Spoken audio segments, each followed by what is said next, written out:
pas encore salées, les langoustines? Si, je les ai salées avant. Salées. Bah, ça tombe mal parce que, tu vois, il était parti nous en chercher, Christophe Chastanet, notre camarade. On a Ouais, déjà j'avais- des salices. Oui, Tu vas nous Vincent. rapporter du sel, Christophe? Ben, j'avais complètement envie, Il y en a alors dans le soit coin. d'aller découvrir comme ça au large la beauté de la côte dont nous vous parlions tout à l'heure, soit d'aller finalement pêcher des langoustines qui sont si bonnes et si bien préparées sous vos yeux aujourd'hui. Alors le port, c'est le paradis bleu. Moi, je vais vous parler d'un autre paradis. Il est blanc. Il est à quelques kilomètres d'ici, sur la presqu'île guérandaise. Ce sont les marais salants.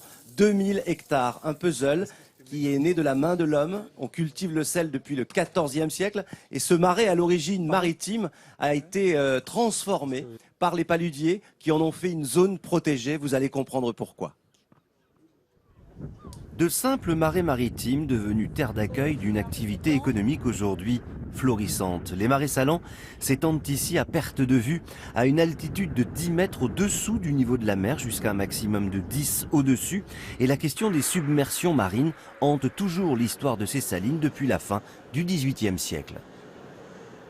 Il y a une véritable prise de conscience collective, j'allais dire, des risques d'inondation et de submersion marine des zones de marais salants, à telle enseigne que le pouvoir, la monarchie, va appuyer des décisions locales de construction de digues qui n'aboutissent pas toujours.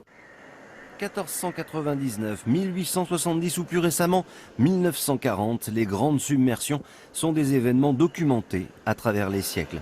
Sur les côtes guérandaises, les premières traces d'exploitation du sel datent du néolithique.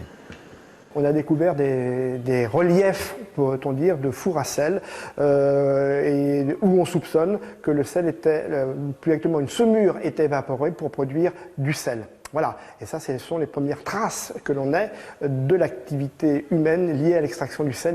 Et aux risques classiques de submersion s'ajoutent aujourd'hui les effets du réchauffement climatique. Les salines sont situées en dessous du niveau des plus hautes mers, donc il faut qu'elles soient protégées par tout un réseau de digues, des kilomètres et des kilomètres de digues en argile.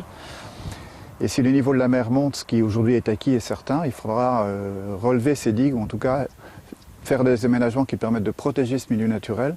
Et ça, c'est un défi qui n'est pas encore résolu. D'autres défis l'ont été, notamment celui qui a mobilisé la profession contre un projet de marina, de plans d'eau et d'autoroute pour le développement touristique de la Baule dans les années 70 au détriment des marais, alors peu rentables.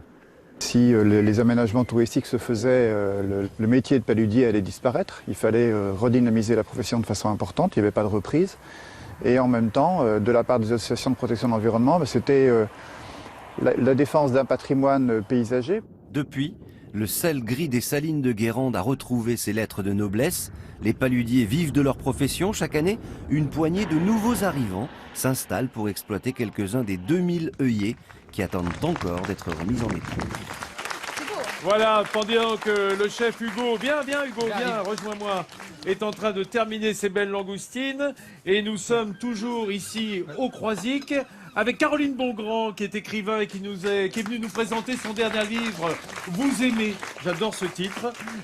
Alors, dans ce livre, Caroline, oui. Il y a un chapitre, enfin en tout cas un moment qui se passe à la Baule.